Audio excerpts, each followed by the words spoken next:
મહત્વના સમાચાર મળી રહ્યા છે કચ્છથી। કચ્છમાં ભૂકંપનો આંચકો અનુભવાયો છે।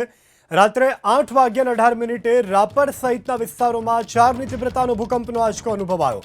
ભચાઉ અને ગાંધીધામ સુધી ભૂકંપનો આંચકો અનુભવાયો છે। રાપરથી 26 કિલોમીટર દૂર ભૂકંપનું કેન્દ્રબિંદુ નોંધાયું છે। 3 દિવસ પહેલા ઉત્તર ગુજરાતની ધરા ધ્રુજી ઉઠી હતી। ઉત્તર ગુજરાતના અનેક ભાગોમાં પણ 3 દિવસ પહેલા ભૂકંપનો આંચકો અનુભવાયો હતો, ત્યારે આજે 4.2ની તીવ્રતાનો આંચકો કચ્છમાં અનુભવાયો। કચ્છમાં ભૂકંપનો આંચકો અનુભવાયો છે। રાત્રે 8:18 રાપર સહિતના વિસ્તારોમાં 4ની તીવ્રતાનો ભૂકંપનો આંચકો અનુભવાયો।